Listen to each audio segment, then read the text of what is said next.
ला रख, जो देने आया था। अगर मैं कहूँ कि अब नहीं दे सकता तो मैं ये समझूंगा कि तेरी दोस्ती में खोट है। मेरी मोहब्बत तुम्हें बादशाह से भीख में नहीं मिली, और तुमने मुझे दान करने का सोचा भी ना, मैं अपनी जान ले लूंगी। मेरे दिल में बसने लगी हो तो अगर तुम्हें कुछ हुआ ना तो मैं भी अपनी जान ले लूंगा। पहले भी तो मैंने अपनी दी हुई चीजें तेरे से वापस ली है। अंदर जाके देख लीजिए, सब कुछ आपका ही तो है। जिस दिन शक होगा ना, तुझे यहीं से निकाल कर ले जाऊंगा और तू कुछ नहीं कर पाएगा। अस्सलाम वालेकुम। तुम यहाँ क्या कर रहे हो? जाओ यहाँ से। बात करने आया हूँ आपसे। मुझे तुमसे कोई बात नहीं करनी, तो मेरे रास्ते से। आप ही के रास्ते पर तो चलता हूँ आदिल भाई, इसलिए देखें आज आपके सामने खड़ा हूं। देखिए, आपके और सैफ साहब के ना मुझ पे बहुत एहसान आता है और मैं इसकी कदर करता हूं, लेकिन जहां इतने एहसान किए हैं वहां एक और कर दें। मुझे तुमसे कोई बात नहीं करनी। और अगर मैं सैफ साहब का वास्ता दूं तो? जल्दी कहो, क्या बात है? ऐसे नहीं, कहीं बैठ के कर लें बात। नहीं, यही बात होगी। जो बात कहनी है यही होगी, जल्दी कहो। राहा का मेरे साथ आना तो सबको दिखा, उस पर सवाल भी उठे, इल्जाम भी लगे, लेकिन राहा को अगवा की नीयत से नहीं उठाया गया। इस पर क्यों नहीं किसी ने सवाल किए? क्या मतलब? क्या बात है? सीधी बात कहो, पहले मत बुझवाओ। अगर असल मुजरिम को आपके सामने बेनकाब कर दूं तो क्या आप उसके खिलाफ कानूनी कार्रवाई करेंगे? अच्छा, तुम तो जिस पोस्ट पर हो, तुम्हारे लिए तो कुछ भी करना नामुमकिन नहीं है। आपने और सैफ साहब ने मुझे ऐसा कोई लुकमा नहीं खिलाया जिससे मैं आपके खिलाफ नमक हरामी करूं। लेकिन आपने ये क्यों नहीं सोचा दिल भाई कि आपकी भांजी के ना आने से फायदा किसे हुआ?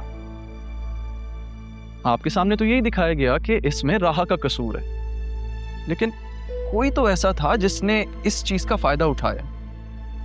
I mean, think about it. इस कसूर की आड़ में आपकी बतूल का निकाह जरियून से हो गया। बकवास बंद करो अपनी। तुम्हारी पोस्ट का एहतराम कर रहा हूं, ना धक्के देने यहाँ से बाहर निकाल देता। आपकी नजर उस पर क्यों नहीं जा रही जिसने निकाह करवाया है? और एक हकीकत और बताऊं आपको, ये सिर्फ अगवा नहीं, मर्डर का प्लान था।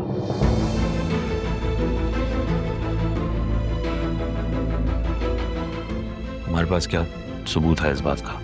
सच पूछें तो मैं सच के बहुत करीब हूं। बस चंद सबूत रह गए हैं, जैसे ही मेरे हाथ लगेंगे पूरा केस आपके सामने लाके रख दूंगा। उसके बाद अगर मेरी खता हुई तो जो सजा आपकी होगी मुझे कबूल है, ये वादा है मेरा। बस आपसे एक गुजारिश है मेरी, तारा आंटी और राहा को अकेला मत छोड़ें, उनका कोई कसूर नहीं। आपको पता है उस घर में आपके अलावा कोई सगा नहीं है उनका। सच बाहर आने तक आपको अपनी जुबान बंद और आंखें खुली रखनी पड़ेंगी। अगर इंफॉर्मेशन लीक हो गई तो दुश्मन होशियार हो जाएगा। मुझे आपके साथ की भी जरूरत है। Thank you.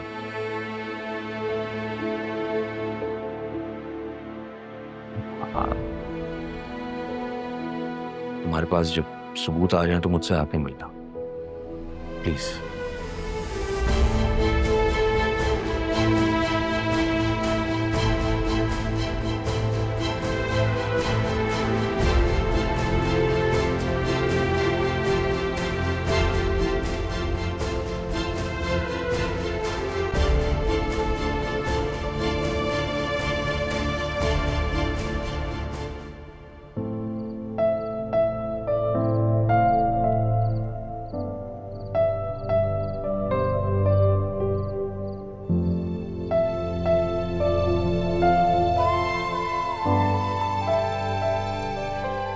बस आपसे एक गुजारिश है मेरी,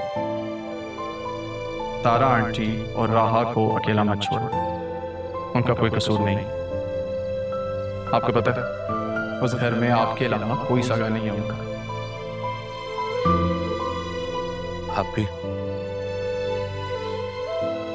आप ही सुने, आप भी आपसे बहुत सी बातें करनी। तुम्हारी तबीयत तो ठीक है ना आदिल? जी आप ही।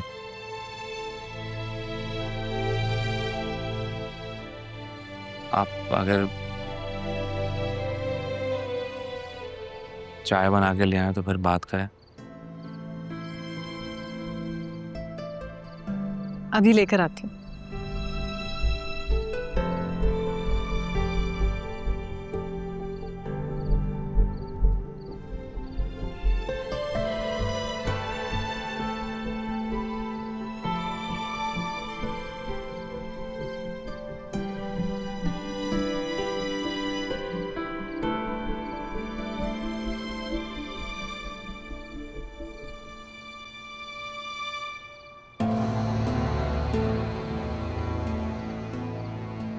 आपकी नजर उस पर क्यों नहीं जा रही जिसने निकाह करवाया है?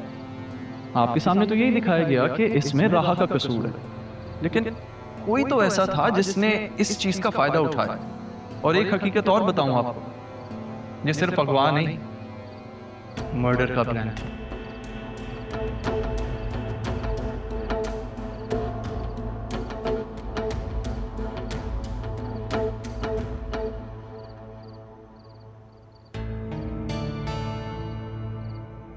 क्या सोच रहे हो दी? यकीनन तुम अपनी बहन और भांजी की वजह से परेशान हो। मुझे अभी परेशान नहीं करो, मैं वैसे ही बहुत डिस्टर्ब हूँ। मैं परेशान कर रही हूँ? अदील, मैं तो खुद इस घर को बिखरने से बचाने की कोशिश कर रही हूँ, मगर मेरी परेशानी किसी को नजर नहीं आती। राहा और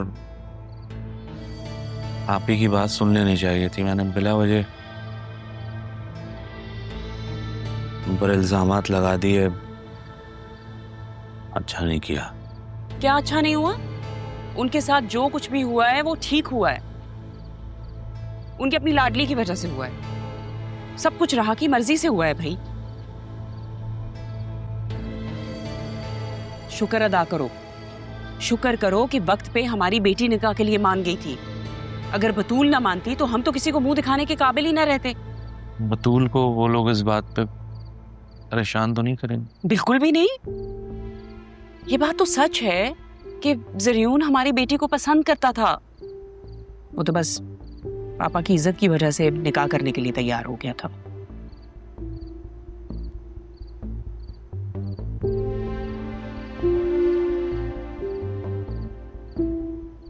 तुमने देखा था ना उस दिन, मैंने क्या कुछ नहीं किया इन दोनों माँ बेटी के लिए।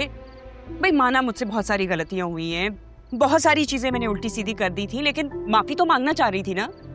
मैं तो अपनी तरफ से सब कुछ ठीक करने की कोशिश कर रही थी ताकि इस घर के रिश्ते सारा कुछ ठीक रहे।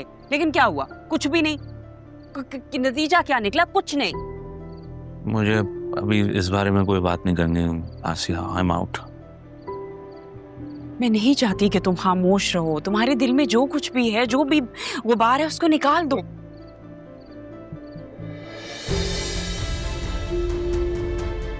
प्लीज यार, मुझे अभी कोई बात नहीं करनी, प्लीज।